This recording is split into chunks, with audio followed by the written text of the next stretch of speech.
Hello everyone students, बहुत स्वागत है आप सभी का। आई होप कि नाबार्ड की प्रिपरेशन आप सभी की अच्छी चल रही होगी। हमारी सेशंस रेगुलरली चल रहे हैं एंड आई होप आप उन सभी को देखते भी होंगे। सो दोस्तों, कल शाम को एक सेमिनार हमने रखा हुआ था और सेमिनार में एक मेजर क्वेरी थी, तो मैंने सोचा क्यों ना वो सबके साथ डिस्कस की जाए। और वो बहुत सारे क्वेश्चन स्टूडेंट्स के आते हैं टेलीग्राम में स्पेसिफिकली इस पर्टिकुलर टॉपिक को लेके कि सर सेफ अटेम्प्ट क्या होने चाहिए, कितने क्वेश्चंस हमने अटेम्प्ट करने हैं हर एक चैप्टर सब्जेक्ट में, और उसके साथ साथ कौन से सब्जेक्ट को सबसे पहले अटेम्प्ट करें, कहां से शुरुआत करें।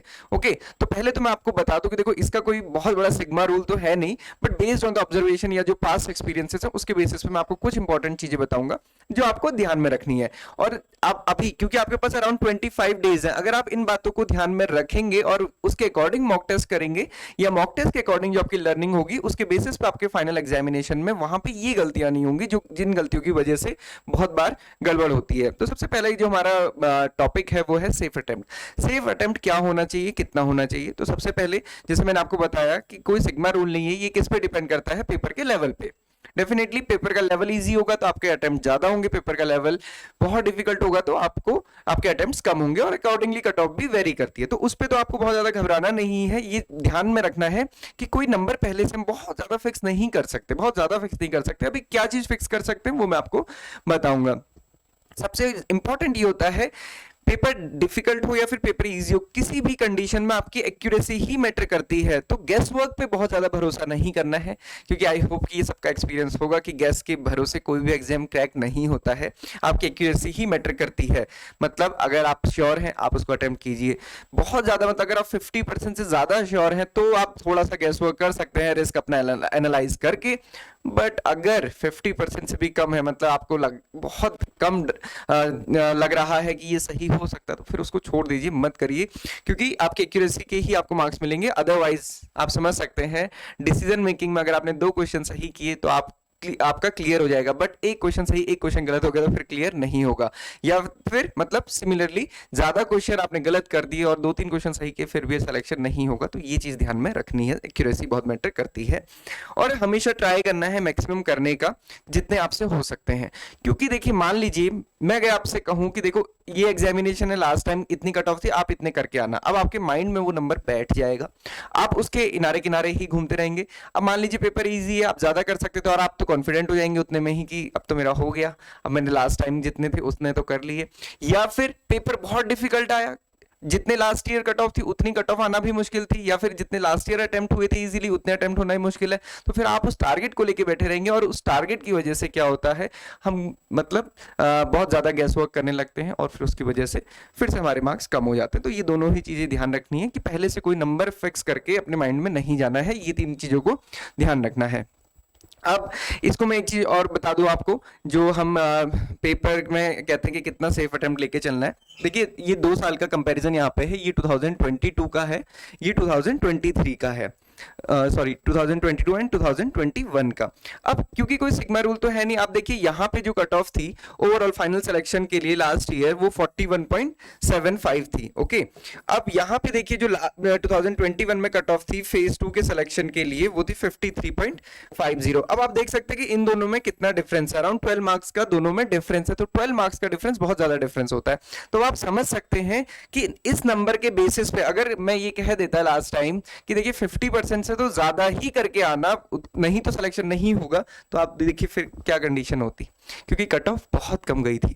अगेन इस बार भी हम ये नहीं कह सकते कि 2022 में 41 थी तो इस बार भी आपको 40 के अराउंड ही आपको करना है, उससे ज्यादा मत कीजिएगा, कहीं भी कट ऑफ जा सकती है, ये चीज आपको ध्यान में रखना। आरबीआई एक बहुत बड़ा एग्जांपल है, अगर आप लोगों ने आरबीआई दिया है तो अब आप समझ सकते हैं। तो इसलिए कोई भी नंबर पहले से फिक्स नहीं करना है, आपको मैक्सिमम ट्राई करना है और वो पेपर का लेवल में ही पता चलेगा। बट एक और फिर क्वेरी होती है, हमें कैसे पता चलेगा पेपर देते समय कि पेपर इजी है कि डिफिकल्ट है, ये चीज होती है। इसको थोड़ा सा डिस्कस करते हैं कि क्या आपको अपने टारगेट बना के फिलहाल प्रिपरेशन करनी है, और वो प्रिपरेशन में बहुत हद तक आपकी जो हेल्प करेंगे वो मॉक टेस्ट करेंगे। देखिए हमारे पास 8 सब्जेक्ट्स हैं, 8 सब्जेक्ट्स में सबसे पहले हम बात ये कर लेते हैं कि सीक्वेंस कौन सा हम स्टार्ट करेंगे। तो मैं आपको बताऊं, आप ये मॉक टेस्ट में भी ट्राई कीजिएगा तो भी आपको यही चीज कंफर्म होगी और फिर एक्चुअल एग्जामिनेशन के लिए अच्छी प्रैक्टिस हो जाएगी। आपको क्या करना है, जो आपका मेरिट पार्ट है, शुरुआत तो मेरिट पार्ट से ही करनी है। अब वो आपकी चॉइस है कि आप जीए से करें, एआरडी से करें, ईएसआई से करें, वो आपकी चॉइस है। अगर मान लीजिए आप मुझे पूछते तो मैं डेफिनेटली कहता कि सबसे पहले मैं एआरडी करूंगा, देन ईएसआई, देन जीए। इन तीनों में आप मतलब कर सकते हैं अपने अकॉर्डिंग। किसी को ईएसआई ज्यादा अच्छा लगता है तो आप ईएसआई कीजिए, फिर एआरडी पे आइए, फिर जीए में। तीनों में अगेन सब प्रेफरेंस सेलेक्ट करने का जो क्राइटेरिया है वो ये होना चाहिए कि जिसमें आपको सबसे ज्यादा कॉन्फिडेंस है, क्योंकि कॉन्फिडेंस जिसमें रहेगा उसमें आप ज्यादा अच्छे कर पाएंगे, और जितना अच्छा स्टार्टिंग में कर पाएंगे उतना मोटिवेशन आपका बढ़ेगा। तो पहले तो डिफिकल्ट वाला सब्जेक्ट कभी नहीं चूज करना है, इन तीनों में जो आपको ईजी लगता है वहां से स्टार्ट कीजिए।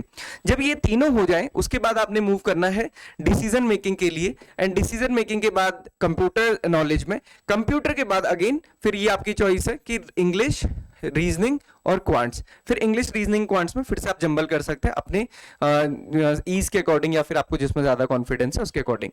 हमेशा वहां से स्टार्ट कीजिए जहां पे ज्यादा कॉन्फिडेंस है। बट ये तो श्योर रखना है कि आपको स्टार्ट तो मेरिट पार्ट से ही करना है, एंड देन उसके बाद इधर क्वालिफाइंग पार्ट में जाना है, और क्वालिफाइंग में पहले डिसीजन मेकिंग और कंप्यूटर कर लेना है।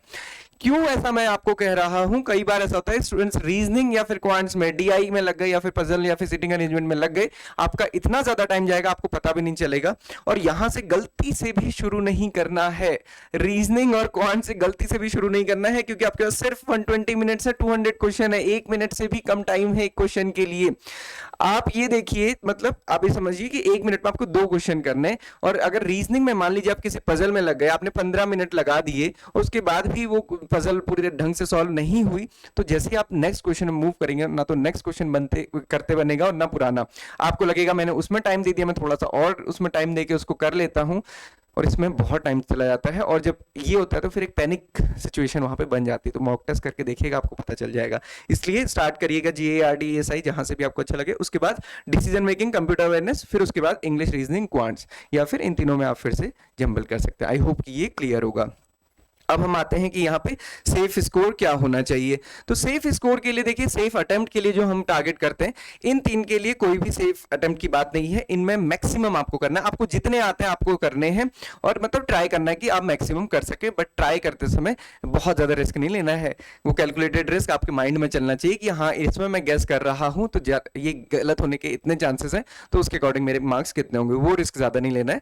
बट आप ये जो जितना भी क्वालिफाइंग पार्ट है, इसमें आप अभी मॉक टेस्ट करते समय एटलीस्ट 50% टारगेट कीजिए, और ये आपको पता भी चल जाएगा कि इतना ही सॉल्व हो पा रहा है, क्योंकि 120 मिनट्स में 200 क्वेश्चन बहुत ज्यादा सॉल्व नहीं हो पाएंगे, क्योंकि इनको डेफिनेटली पढ़ने में आपका ज्यादा टाइम जाएगा। आप हो सकता है 2-2 बार भी पढ़ें, और आजकल क्वेश्चन वैसे ही लेंथी होते हैं। तो यहाँ पे तो आपको मैक्सिमम अटेम्प्ट करना है, इसमें मैं आपको रिस्ट्रिक्ट नहीं कर सकता किसी भी नंबर पे, ना मैं ये कह सकता हूँ 50%, ना 60%, ना 70%। Again it depends upon the level of paper, वो कुछ भी हो सकता है, वो कम भी हो सकता है, वो ज्यादा भी हो सकता है। ओके, तो यहाँ पे आपको मैक्सिमम ट्राई करना है जीएआरडी एएसआई पे, क्योंकि इसके बेसिस पे आपका फाइनल सिलेक्शन होगा। जो ऊपर वाला पार्ट है, क्योंकि ये क्वालिफाइंग है, और जो पास्ट ट्रेंड मैंने अभी आपको दिखाया था कट ऑफ का, वो 50% से कम ही रहता है। ये तो आप देखेंगे तो 25% के अराउंड ही रहता है। तो भले ही वो उतना कम है, बट अगेन पेपर का लेवल क्या पता क्वांट्स इस बार इजी आ जाए, बहुत इजी नंबर सीरीज वगैरह क्वाड्रेटिक इक्वेशन आ जाए, तो फिर वो कट ऑफ हाई भी जा सकती है। बट टाइम एक कांस्टेंट है, इसलिए 50% भी अगर आप करते हैं क्वालिफाइंग में टारगेट, तो भी आपका सही रहता है। अब आपको क्या करना है, आप एमटी दीजिए। एमटी में देखिए कि आपका कितना टाइम किस में जा रहा है। सीक्वेंस से रिगार्डिंग आपकी कोई क्वेरी है तो आप फिर उसको पूछ सकते हैं, बट इंपॉर्टेंट यही है कि आपको previous year paper mock test करने हैं। हम लोग रेगुलरली यूट्यूब सेशन लेकर आ रहे हैं। कल हमने एआरडी स्कीम्स डिस्कस की थी, आज भी एक टॉपिक डिस्कस होगा, तो वो आप रेगुलरली फॉलो करते रहिए। इंपॉर्टेंट ये है कि आप जो भी पढ़ें अच्छे से पढ़ें, और वो आपको ध्यान रहे। बहुत सारा पढ़ के कुछ भी याद नहीं रहेगा तो फिर कुछ भी फायदा नहीं होगा। और जितना भी पढ़ें उससे रिलेटेड मॉक टेस्ट जरूर अटेम्प्ट करें। हमारा जो 1 मंथ का रिवीजन कोर्स है वो ऑलरेडी स्टार्ट हो चुका है, आप उसको ज्वाइन कर सकते हैं। इसके अलावा इंपॉर्टेंट जो मैंने स्टार्टिंग से कहा वो है प्रीवियस ईयर पेपर और मॉक टेस्ट। तो आप ये सारे अटेम्प्ट कीजिए। आपको around 10 mock test, previous year paper plus mock test हमारी वेबसाइट पर फ्री मिल जाएंगे, उनको परचेज करने की जरूरत नहीं है। रोज एक अटेम्प्ट कीजिए, मतलब 5 डेज के इंटरवल में अटेम्प्ट कीजिए, वीक में एक अटेम्प्ट कीजिए, और इसके बेसिस पे देखिए सीक्वेंस वाली बात और सेफ अटेम्प्ट वाली बात। ओके, इन दोनों के बेस पे आपको चेक करना है, तो ये थोड़ा सा ध्यान रखिए और उसके बेसिस पे डिसाइड कीजिए। This is all for today. Thank you everyone for watching this video and have a very great day ahead.